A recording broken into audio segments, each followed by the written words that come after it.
അങ്ങനെ ഗൈസ്, ഞാനും അമ്മയും എൻ്റെ ഓപ്പമ്മയും കൂടെ ചേർന്നിട്ട് ഞങ്ങള് അമ്മയുടെ ചേച്ചിയുടെ മോന്റെ കുഞ്ഞിന്റെ മാമോദിസയ്ക്കും ആദ്യ കുർബാനയ്ക്കുമായിട്ട് തൊട്ടിപ്പുഴ വരെ പോവാ കേട്ടോ. അമ്മ വരുന്നുണ്ട്. ഇല്ല, ഇപ്പൊ ഇവിടെ കയറിക്കോ.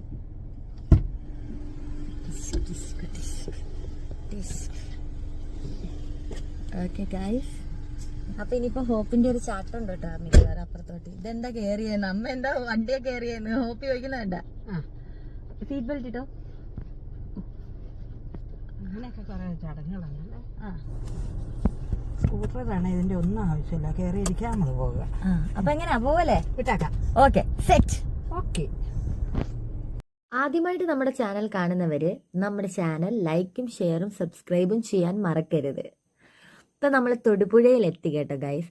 പള്ളിയിലെത്തിയപ്പോഴാണ് പരിപാടിയെല്ലാം കഴിഞ്ഞു. എല്ലാരും വെയിറ്റിംഗിലാണ്. ഇതിൽ ഊണാമ പിന്നെ അറിയാം.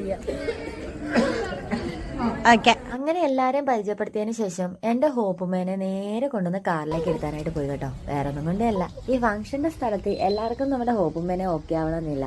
അതുകൊണ്ട് തന്നെ എന്റെ ബേബിനെ കൊണ്ടുവന്ന് കാറിൽ സേഫ് ആയിട്ട് എടുത്തിട്ട് ഞങ്ങൾ നേരെ ഫംഗ്ഷൻ നടക്കുന്ന ഓഡിറ്റോറിയത്തിലോട്ട് പോയി കേട്ടോ. ഇനിയിപ്പോൾ അവിടെ കുറച്ചേറെ ചടങ്ങുകളുണ്ട്. അവൾക്ക് സങ്കടമാണ്. അങ്ങനെ ഞങ്ങൾ നേരെ പോകുമ്പോഴത്തേക്ക് കാണുന്നത് നമ്മുടെ നോയലുകുട്ടൻ്റെയും കൊച്ചിൻ്റെയും ഫോട്ടോ വെച്ചിട്ടുണ്ടായിരുന്നു. അപ്പൊ അതെല്ലാം കഴിഞ്ഞ് നേരെ ഫോട്ടോഷൂട്ട് പരിപാടി. പേരൻസ് നിവിൻ ചേട്ടനെയും ബ്ലസ്സി ആന്റിനെയും സാറക്കുട്ടീനെയും ജോണിനെയും സ്റ്റേജിലോട്ട് നമുക്ക് നല്ലൊരു കയ്യടിയോടുകൂടി ഇൻവൈറ്റ് ചെയ്യാം.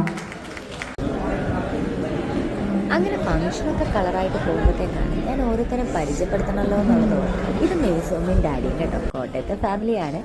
ആ നിൽക്കുന്നതാണ് കുട്ടായി നീയും ചേട്ടായി, ഷേർലി മമ്മി, അവരെല്ലാവരും ക്രിസ്റ്റി പപ്പ, എല്ലാം ഒരു ഫാമിലി. ഇത് അമ്മ, ലൂണ ചിറ്റ, അമ്മായി, അങ്ങനെ ഓരോരോരോ ഫാമിലി ബ്രാഞ്ചസ് ആട്ടോ. പിന്നെ ഫോട്ടോമേനെ ഇറക്കി കേട്ടോ ഇടയ്ക്ക്. അത് കഴിഞ്ഞതിന് ശേഷം ഞങ്ങളുടെ ഫോട്ടോഷൂട്ടിന് വേണ്ടിയിട്ടും പോയി. ഞാനും അമ്മയും മാത്രമേ ഉള്ളതുകൊണ്ട് ഞങ്ങളുടെ ഒരു ചെറിയ ഫോട്ടോഷൂട്ടായിരുന്നു കേട്ടോ. അതെല്ലാം കഴിഞ്ഞാൽ ഒട്ടന്നെ ഫുഡടിയാണ്, വേറെ ഒന്നും നോക്കിയില്ല. ഗൈസ് കാണൂ നമ്മുടെ കുഞ്ഞുന്റെ